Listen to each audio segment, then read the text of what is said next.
चलिए और अब शुरुआत करते हैं सुपरफास्ट खबरों की। दिल्ली में बीजेपी के 2 दिवसीय राष्ट्रीय अधिवेशन का आज आखिरी दिन है। बीजेपी के इस अधिवेशन के समापन भाषण में प्रधानमंत्री नरेंद्र मोदी कार्यकर्ताओं को जीत का मंत्र देंगे। बीजेपी अध्यक्ष अमित शाह ने यूपी में एसपी बीएसपी गठबंधन पर तंज कसते हुए दावा किया कि यूपी में बुआ और भतीजा एक होने से भी बीजेपी पर कोई असर नहीं पड़ेगा। दिल्ली में पार्टी के राष्ट्रीय अधिवेशन में शाह ने कहा कि बीजेपी यूपी में इस बार 72 नहीं 74 सीट जीतेगी। बीजेपी अध्यक्ष अमित शाह ने सपा बसपा के गठबंधन पर हमला बोला है। दिल्ली के राष्ट्रीय अधिवेशन में अमित शाह ने विरोधियों के गठबंधन को ढकोसला बताया और कहा कि इस बार पार्टी यूपी में 73 नहीं 74 सीटें जीतेगी। कांग्रेस अध्यक्ष राहुल गांधी ने पीएम नरेंद्र मोदी पर करारा तंज कसा है। संयुक्त अरब अमीरात के दौरे पर गए राहुल गांधी ने वहां भारतीय समुदाय को संबोधित करते हुए कहा कि पिछले 4.5 साल में देश में असहिष्णुता बढ़ी है, लेकिन 2019 सहिष्णुता का साल होगा। दुबई में लोगों को संबोधित करते हुए राहुल ने कहा कि इस समय भारत 3 बड़ी समस्याओं से जूझ रहा है, जो है असहिष्णुता, युवाओं में बेरोजगारी और किसानों की मुश्किल। राहुल ने कहा कि नोटबंदी और जीएसटी ने अर्थव्यवस्था को भारी नुकसान पहुंचाया। राहुल ने 2 संयुक्त अरब अमीरात के 2 दिन के दौरे पर हैं। लोकसभा चुनाव का जिक्र करते हुए राहुल ने कहा कि कुछ लोग कांग्रेस मुक्त भारत चाहते हैं, लेकिन मैं ये साफ कर देना चाहता हूं कि हम बीजेपी मुक्त भारत नहीं चाहते हैं। उन्होंने कहा कि हमारे डीएनए में अहिंसा है। यूपी की सियासत के लिए भी आज का दिन बड़ा है। लखनऊ में सपा बसपा गठबंधन का आज औपचारिक ऐलान होगा और आगामी लोकसभा चुनाव 2019 की जंग के लिए सीटों के बंटवारे पर मुहर लगेगी। उत्तर प्रदेश की सियासत में नई इबारत लिखी जा रही। नरेंद्र मोदी को मात देने के लिए 23 साल पुरानी दुश्मनी को भुलाकर सपा बसपा सूबे में फिर से गठबंधन की राह पर है। 1993 में बीजेपी को हराने वाली मुलायम कांशीराम की जोड़ी की तरह मोदी लहर पर सवार पार्टी को हराने के लिए अखिलेश मायावती की जोड़ी बन रही है। आज यूपी में एसपी और बीएसपी के बीच लोकसभा चुनाव को लेकर गठबंधन का ऐलान हो सकता है। साथ ही दोनों पार्टी गठबंधन की सीटों का भी ऐलान कर सकते हैं। इस गठबंधन में अजीत सिंह की पार्टी आरएलडी भी शामिल हो सकती है। साझा प्रेस कॉन्फ्रेंस के जरिए इसका ऐलान होगा।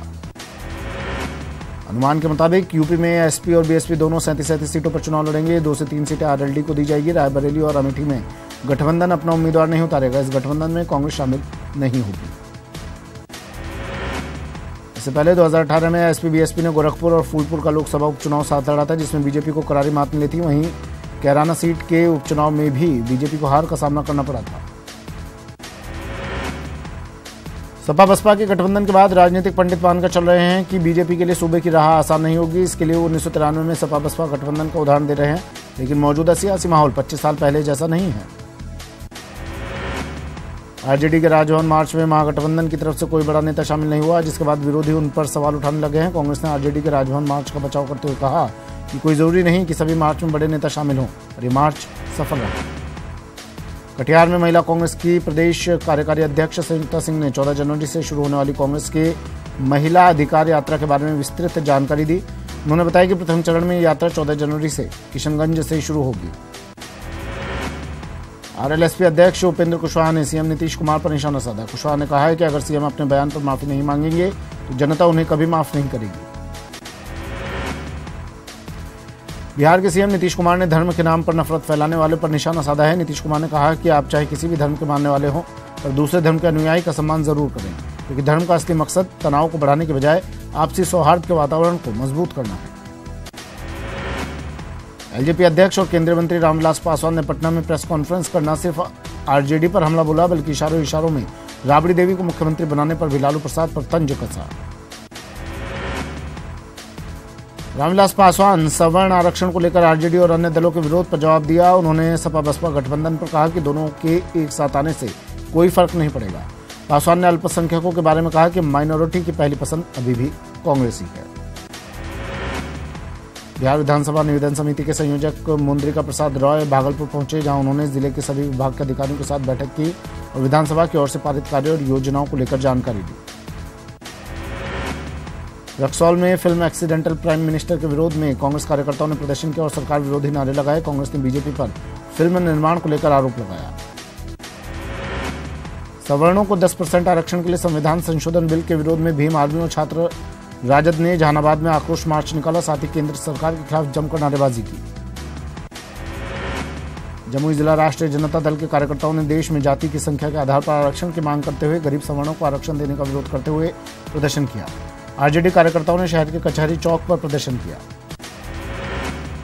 रक्सौल में सामाजिक संस्थाओं ने शहर में प्लास्टिक के उपयोग का विरोध किया। संस्थाओं ने लोगों को इससे होने वाले बुरे प्रभाव की जानकारी देते हुए रैली निकाली। राजधानी पटना के निकट मनेर में बीएसएनएल के गोदाम और मोबाइल टावर में आग लगने से लाखों रुपए की संपत्ति का नुकसान हुआ है। देर रात लगी आग से इलाके में सनसनी फैल गई। आग की सूचना पर फायर ब्रिगेड की टीम मौके पर पहुंची और काफी मशक्कत के बाद आग पर काबू पाया। स्थानीय लोगों का कहना है कि आग की लपटें इतनी ऊंची थी कि लोग डर गए थे। बिजली के शॉर्ट सर्किट से आग लगने की आशंका जताई जा रही है। दौसा के नेशनल हाईवे 21 पर उस वक्त हड़कंप मच गया जब भरतपुर से जयपुर जा रहे एक ट्रक में अचानक आग लग गई। वहीं चालक और परिचालक ने ट्रक से कूदकर अपनी जान बचाई। कड़ी मशक्कत के बाद दमकल विभाग ने आग पर काबू पाया। आग लगे ट्रक में परचून का सामान भरा हुआ था। प्रयागराज के कुंभ मेले में आए कई संत अपने अनूठे अंदाज और गेटअप की वजह से श्रद्धालुओं के बीच आकर्षण का केंद्र बने हुए हैं।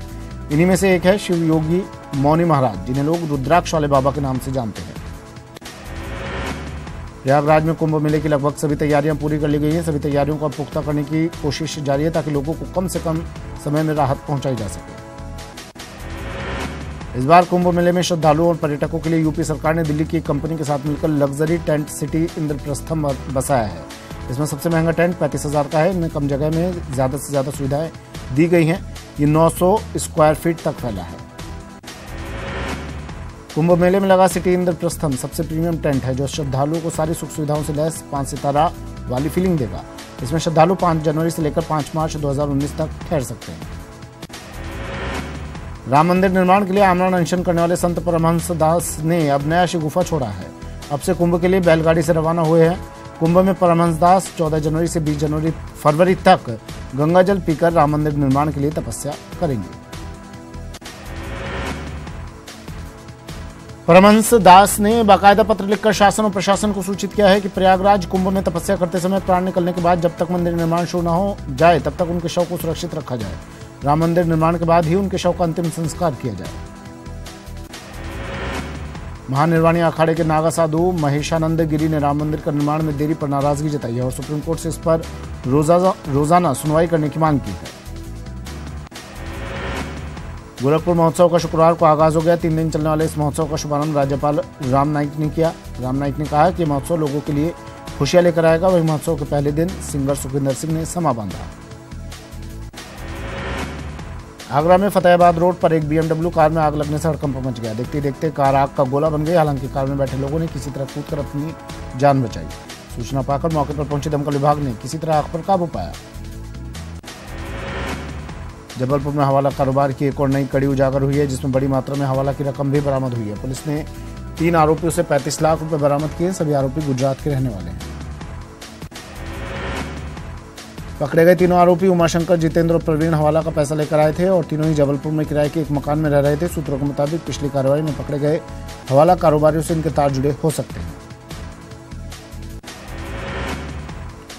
जबलपुर, कटनी, गुजरात और मुंबई के कई बड़े व्यापारी हवाला कारोबार में पैसे लगाते थे। पुलिस ने आयकर विभाग को इसकी सूचना दे दी है।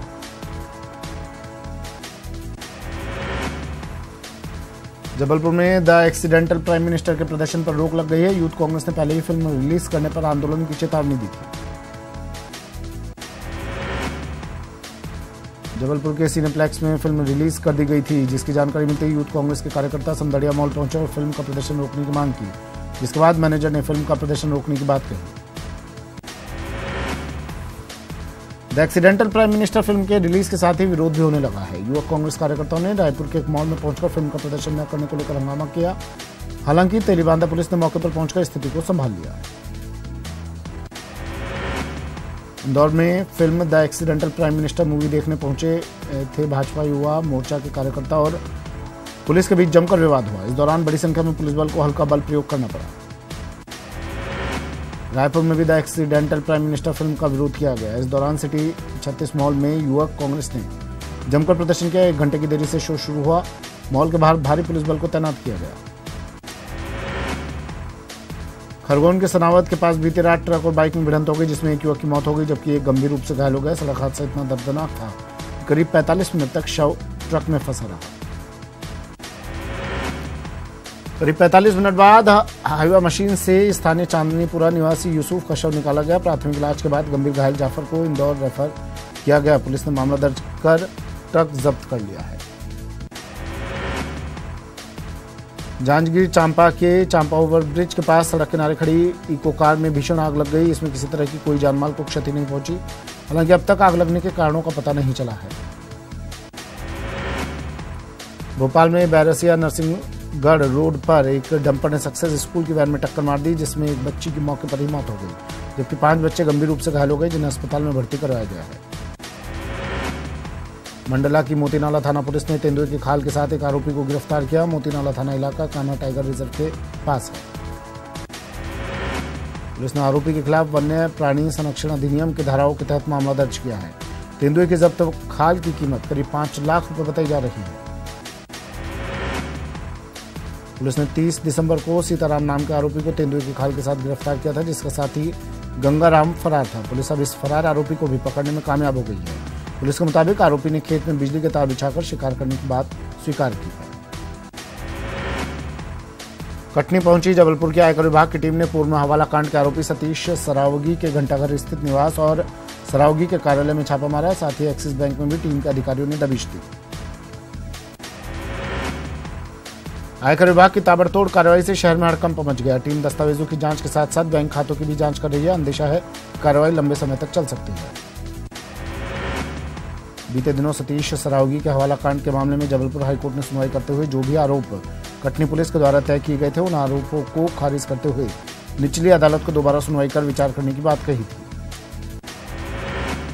भोपाल के कमलानगर थाना इलाके में नाबालिग छात्र की चाकू मारकर हत्या करने के आरोपी नाबालिग छात्र को पुलिस ने गिरफ्तार कर लिया है। छात्र आयुष तिवारी की हत्या की वजह पुराना विवाद बताया जा रहा है। सतना में प्रशासन ने सड़कों पर अतिक्रमण और फ्लाईओवर के निर्माण में हो रही देरी पर संबंधित अधिकारियों और एजेंसी को फटकार लगाई। रीवा में गुप्ता एंड सन्स के संचालक और कांग्रेस नेता मनीष गुप्ता के घर में इनकम टैक्स का छापेमार कार्रवाई चल रही है। सूत्रों की माने तो करीब 35 सदस्यीय टीम सुबह 4 बजे से कार्रवाई कर रही है। राहुल गांधी के रीवा दौरे के दौरान भाजपा छोड़ कांग्रेस में शामिल हुए थे गुप्ता। रायपुर में स्पा सेंटर के आड़ में जिस्म फरोशी का धंधा जोरों से चल रहा है। सिविल लाइन पुलिस ने पंडरी के एक स्पा सेंटर में दबिश देकर नॉर्थ ईस्ट की 4 लड़कियों सहित कुल 6 लोगों को गिरफ्तार किया है। स्पा सेंटर से पुलिस ने बड़ी मात्रा में आपत्तिजनक सामग्री बरामद की है। पकड़े गए आरोपियों के खिलाफ पुलिस ने पीटा एक्ट के तहत कार्रवाई की है। पुलिस ने बाकायदा पॉइंटर भेजकर जारा स्पा सेंटर में तस्दीक की और उसके बाद ही कार्रवाई की गई। शिवपुरी में कुटुंब न्यायालय के बाहर पति पत्नी और सास आपस में भिड़ गए। इस दौरान जमकर मारपीट भी की गई। बताया जा रहा है कि मामला न्यायालय में पारिवारिक विवाद का था। भोपाल में फर्जी पासपोर्ट मामले में गृहमंत्री बाला बच्चन ने आईजी को तलब किया है। आईजी जयदीप प्रसाद ने कार्रवाई करते हुए टीटी नगर टीआई आलोक श्रीवास्तव को लाइन अटैच कर दिया है। बता दें कि बदमाश करण सिंह ने फर्जी पासपोर्ट बनाया था, जिसे बिना वेरिफिकेशन पुलिस ने अप्रूव कर दिया था। फर्जी अंक सूचियां बनाने के गोरख धंधे पर अब नकेल कसी जाएगी। इसके लिए अब यूनिवर्सिटी ने पहल भी शुरू कर दी है। सबसे पहले ग्वालियर चंबल संभाग की जीवाजी यूनिवर्सिटी ने इसकी शुरुआत की। जांजगीर चांपा में सराफा व्यवसायी से मारपीट कर लूटने का मामला सामने आया है। दोनों सराफा व्यवसायियों की हालत बिगड़ गई। उन्हें सामुदायिक स्वास्थ्य केंद्र से रायगढ़ जिला अस्पताल रेफर कर दिया गया है। कोरबा सीजेएम कोर्ट ने एसईएल के 5 अफसरों सहित 7 के खिलाफ एफआईआर दर्ज करने के आदेश दिए हैं।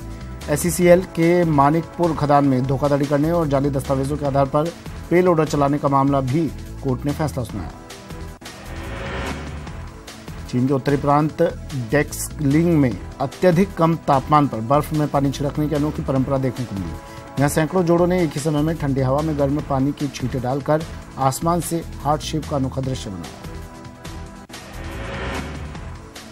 चीन में नए साल की खुशियां मनाने का पारंपरिक और अनोखा तरीका सामने आया है। पूरी तरह से जमी क्विंगवा में चल रहे ट्रेडिशनल विंटर फिशिंग फेस्टिवल का लोगों ने जमकर लुत्फ उठाया। फेस्टिवल में हर जगह मछलियां ही मछलियां देखी गई। ऑस्ट्रेलिया के क्वींसलैंड के सी बीच पर वीकेंड छुट्टी मनाने आए कई लोगों को ब्लू बॉटल जेलीफिश ने डंक मार दिया। समुद्र में खराब मौसम के चलते कई जेलीफिश समुद्र किनारे आ गई थी। राष्ट्रपति डोनाल्ड ट्रंप को 2020 के चुनाव में टक्कर देने की तैयारी कर रही कमला हैरिस ने अपने राजनीतिक करियर का श्रेय अपनी सुपर हीरो मां को दिया।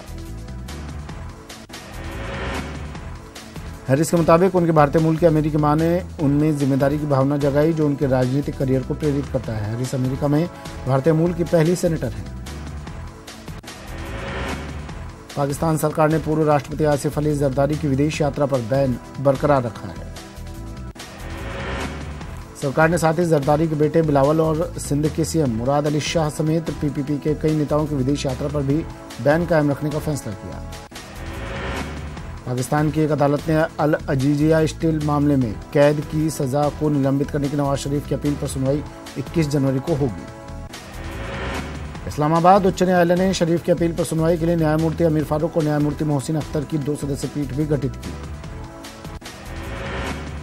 दुनिया की सैर पर निकली आईसीसी क्रिकेट वर्ल्ड कप 2019 की ट्रॉफी इन दिनों ऑस्ट्रेलिया में है। सिडनी में भारतीय कैप्टन विराट कोहली और ऑस्ट्रेलियाई कैप्टन एरॉन फिंच ने एक साथ वर्ल्ड कप ट्रॉफी को हाथ में उठाया। टीम इंडिया के कप्तान विराट कोहली भारत में साल 2018 के सबसे मूल्यवान सेलेब ब्रांड की सूची में टॉप पर है। 2018 के लिए कोहली की ब्रांड वैल्यू $17 करोड़ आंकी गई है। टीम इंडिया के कैप्टन विराट कोहली ने अपने रिटायरमेंट प्लान का खुलासा किया है। संन्यास के बाद जहां ज्यादातर प्लेयर टी20 लीग से जुड़ते हैं, लेकिन कोहली ने साफ किया कि रिटायरमेंट के बाद वो फिर कभी बैट नहीं पकड़ेंगे। चलिए बुलेटिन में फिलहाल इतना ही, दीजिए इजाजत, नमस्कार।